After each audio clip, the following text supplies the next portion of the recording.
All right, well, we're back to give a final thought on the book Suite Francaise, which was written by Irene Nemirovsky. I believe she roughly wrote this in 1942, somewhere in that area, finished it in that area. But it wasn't actually released until 2004. The story with Irene is that this was during World War II, and I believe right after she finished writing this, she was captured by the Germans, and they ended up sending her to Auschwitz, where she was later murdered. So sadly, that put an end to her life and any future writings that she may have had. So yeah, I'm here to give my final thoughts on it. All right, how's everybody doing? This is a couple days after I tried doing, I don't want to say try, I did do a book review. What I'm going to do is use the intro that I did a couple days ago, mostly because I've already thrown out all my notes on this and I thought I was kind of done. But I started thinking about how, I'll say bad that video was as far as letting the environment around me dictate what I was saying and how I was acting. So I think what I'm going to do is, for those of you that are like me and kind of like blooper reels or chaos, I love chaos in videos. So at the end of this, I think I might add some of those clips in. I guess I just don't want that to be my main video because it was pretty bad. One of the issues that I was having was a tremendous amount of traffic, but I'm out here today and it's on the weekend, so it's probably going to be even worse, but I'm going to try not to let it bother me. Something else I realized in the intro that I did originally, I forgot to mention that the author was Jewish, and it's kind of important to realize. I mean, I guess people might assume that by what I said, but yeah, when they took her off Auschwitz, it was because she was Jewish. So I just wanted to add that. And then I just figured I'd start talking about the book again and see if it goes a little bit better.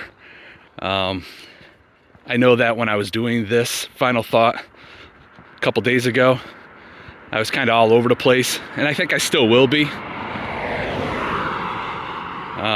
I'm just going to talk, let you know what my final thoughts are on the book. It's based off of historical fiction, set in 1940, and it's the Germans are invading Paris, France.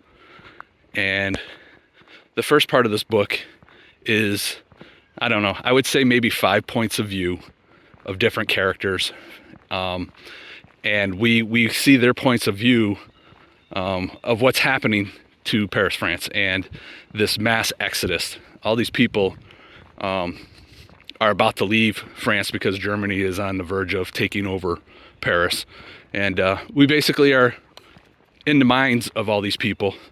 The people that we're in the minds of are anywhere from extremely rich and famous people down to servants who have nothing, very poor. And it was interesting to see the mindset of some of these people. So the people who had a lot of wealth, they were worried about packing up their fine china, their linens. They wanted to make sure that they had all these linens. So they were packing all this ridiculous stuff to take with them. Whereas the people who didn't have anything, they kind of were just getting up and going. They were trying to figure out how they were even going to get out of there because most of them didn't have vehicles.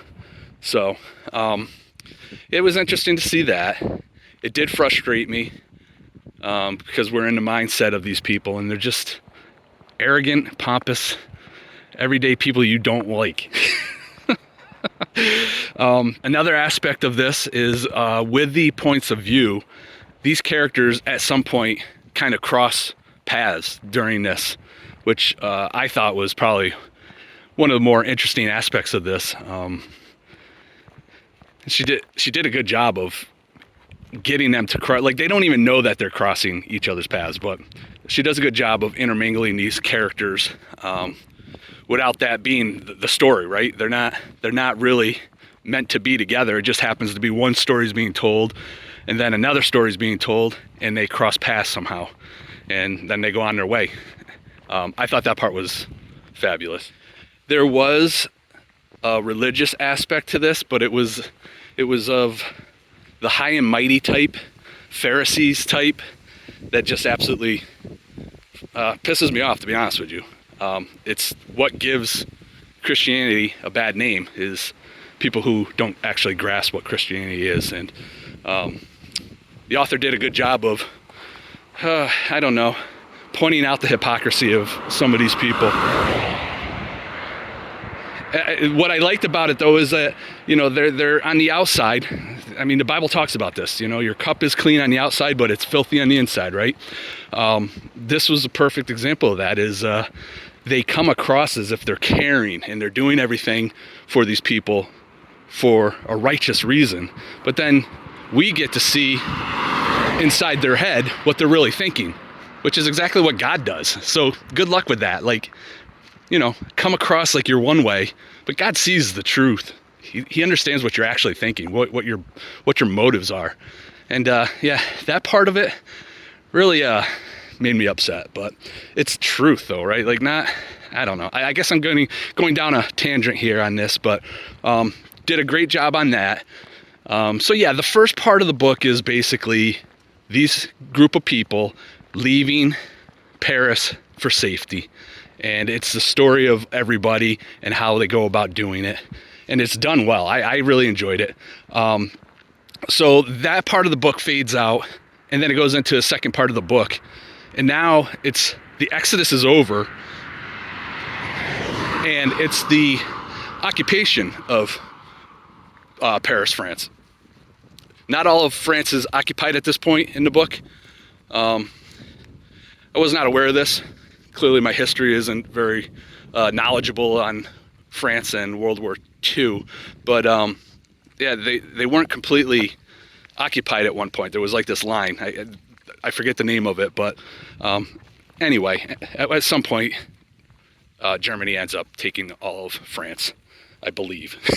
I could be wrong, but it made it seem like it is in the book. But yeah, anyway, now we're in a story where France is occupied, and a lot of the characters that we were reading about in the beginning aren't actually in part of this part of it. Their stories have kind of played out, and we are now into maybe 2, maybe 3 different points of view of people. And it was just the daily life of the people who were being occupied by Germany, how they interacted, how they felt about it. And honestly, we got some points of view, I suppose, from the Germans, at least one character anyway. And it was interesting. It got me thinking that, you know, there's a war going on, you're enemies, but in the end, you're still a human, right? So if you eliminate all that, which clearly you can't during a war, but if you get down to living an everyday life and get rid of the war part of it, you treat each other a little bit differently. You realize that you actually probably enjoy the same things. If there wasn't a war going on, you would probably be friends, right? You'd probably do things together. But yeah, made me realize that even the Exodus part of it, that I always glorify, or I think things are so much better. Like with my Westerns, I always think like how great it would have been to live back in those days. I like the idea of, you know, you got up every morning and you lived your life to survive. Do we do that today? Sure. Not kind of the same though, right? We go to a job pays us money, we live that way. This was like, you know, you relied on your neighbors. You might not have liked them, but the community value. Anyway, I'm getting off track here.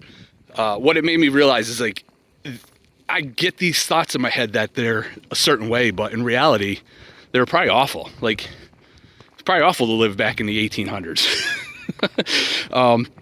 I know for one, the bathing situation would be an issue for me, but as far as the World War II aspect of it, like you start to realize like there's really people that had to leave and deal with the situation that was happening. And then you had to deal with another country coming and invading your country and taking over and occupying your... I don't know, man. It's kind of why I do like these historical fictions. Like, it makes you realize, like, it isn't as cool as you think it is. These things aren't as romantic as you think they are. So yeah, I always find that interesting about history. I love history, but then I always, at some point, realize they weren't that pretty. They weren't that great. But so yeah, while they're occupying, there is kind of a love interest. We do follow several different people, and the one thing that I got out of it, and again, I would probably have to do some research on this to see. I tend to feel like it would be true, but I also feel like there would have been some horrific things that had happened too. But in the book, it made it sound like the Germans were not allowed to be rude, weren't allowed to use excessive force on certain things. Like, ultimately, if something bad happened, they were going to just do what they wanted. But they were told, the lower grunts were told to be nice to these people. I just thought that was interesting, because throughout the whole book, all the Germans, you know, your lower level Germans, are being super friendly, super nice. And I guess it's easy to be that way when you're the one occupying the other country. But everybody else who was being occupied couldn't stomach them. They didn't like them. With that said, there were some love interests, like, and I guess that would happen, right?